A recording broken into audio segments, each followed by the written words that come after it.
Hello kiddies, I'm Chris from TechSpert and today I'm going to be fondly fondling the Infinix Zero 40 5G.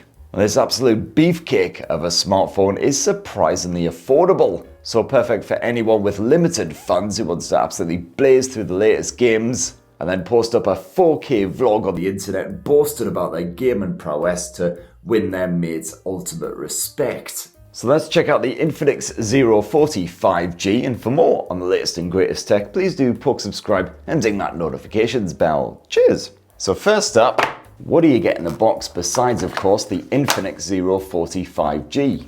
Well, you've got yourself a 45 watt power adapter, Type-C USB cable. You've got a protective cover that's compatible with wireless charging. And you've also got yourself a screen protector, though they didn't bother to slap that on there themselves. Goody, I get to that up all by myself. You even get a pair of Type-C earphones chucked in the box. They are very much of the scratchy ear variety, but hey, it's a freebie, better than out. And there you go, that's everything chucked in the box, so a veritable bounty of extra bits. Now Infinix has stuck with its tried and tested design here for the Zero 40 5G. This smartphone is once again just shy of 6.8 inches, a proper hand filler, but still satisfyingly slender.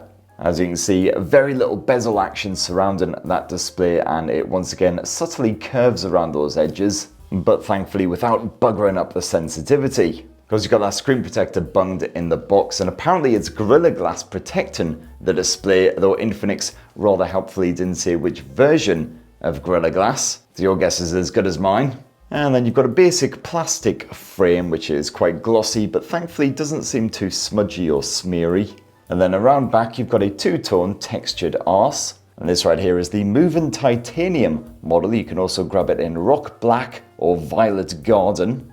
Apparently the moving titanium model embodies forward momentum and resilience, reflecting progress with every glance. Gotta love the marketing dudes who come up with these reviewers guides. It actually reflects bugger all thanks to that textured surface, which I'm very happy about. It's actually quite a straightforward design. Thankfully, that matte finish seems to, again, prevent any smeary, fingerprinty nastiness. And that camera bump may look pretty massive, but it actually only sticks very slightly out of the arse end. So the Infinix Zero 40 is pretty stable when it's sat there on a desk. And it's also IP54 splash resistant, so don't go dropping it into water, but it can cope with being a little bit moist.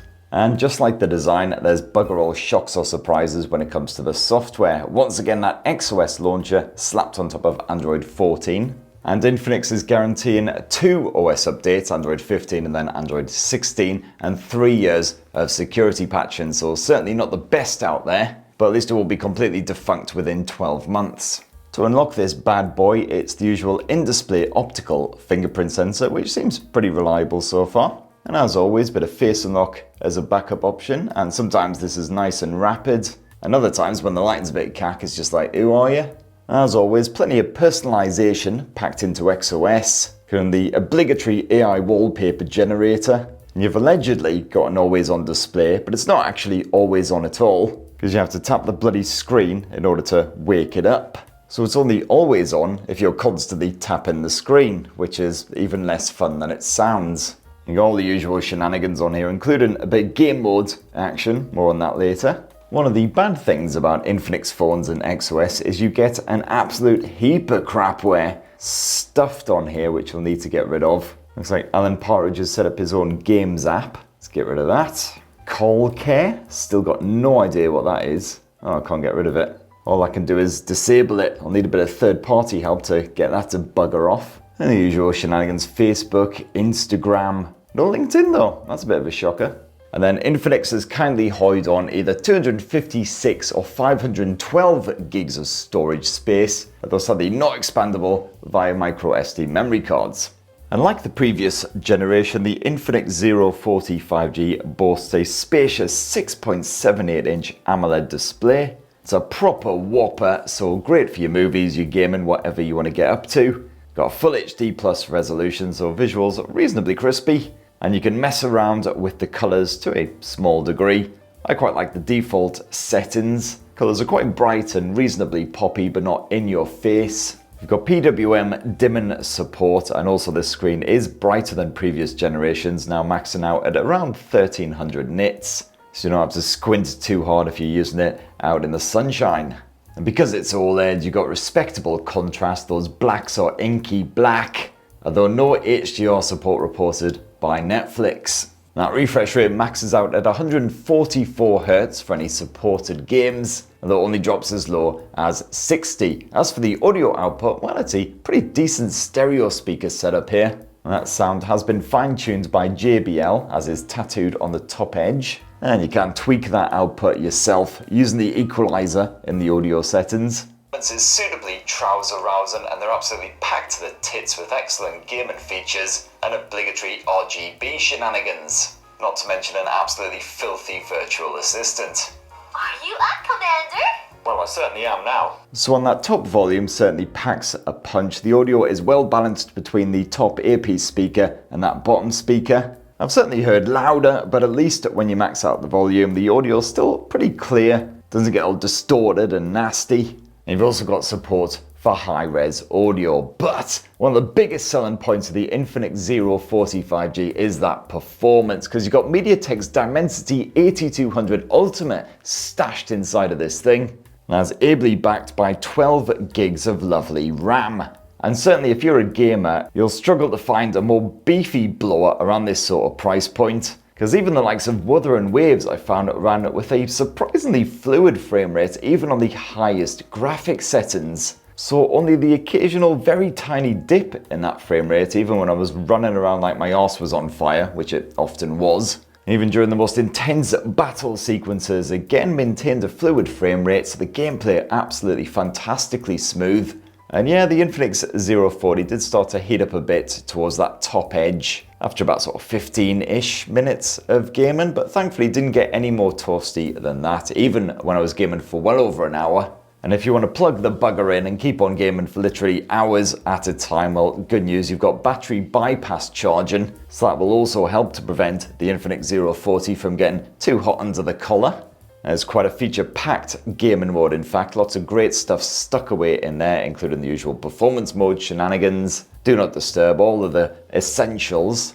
And it's pretty good news on the battery life front as well. Infinix has stuffed a 5000 mAh capacity cell inside of that slender chassis. And I found that I could get gaming for a solid 5 hours or so on Wuthering Waves if I had a fully charged battery before it finally bit the dust. And if you're not gaming, you're just doing everyday type shenanigans where you get a solid 8-ish hours of screen on time. That's with mixed use, bit of camera play, bit of video streaming, audio streaming, all the good stuff. And then when you need to power this wee bugger back up again, well, it's 45 watt wired charging. You've got a 45 watt adapter chucked in that box. That does mean it charges slower than the previous generation, but it's still reasonably nippy. Still faster than many Google and Samsung efforts out there. And absolutely trances the bloody iPhone. And Infinix has also kindly chucked in a bit of wireless charging support now, 20 watts, so not horrendously slow. And you've also got support for reverse wired charging as well. If you want to bung a cable in there, hook up your true wireless earbuds or whatever, get them powered up on the go. So let's finish this fondly Infinix action with a squint at that camera tech. And once again, that main sensor is a 108 megapixel HM6 from Samsung. Same as last time, with a good bit of optical image stabilization chucked in. You can shoot in the full 108 megapixel resolution if you so desire. You've also got the usual color enhancement AI booster tool jobby. Let's be honest, in most situations this seems to do absolutely naff all. But you know, the Infinix Zero 40 is a respectable everyday shooter. You will see the occasional bit of saturation, some other mild issues. Overall, it's fine for just, snapping some simple family shots, etc.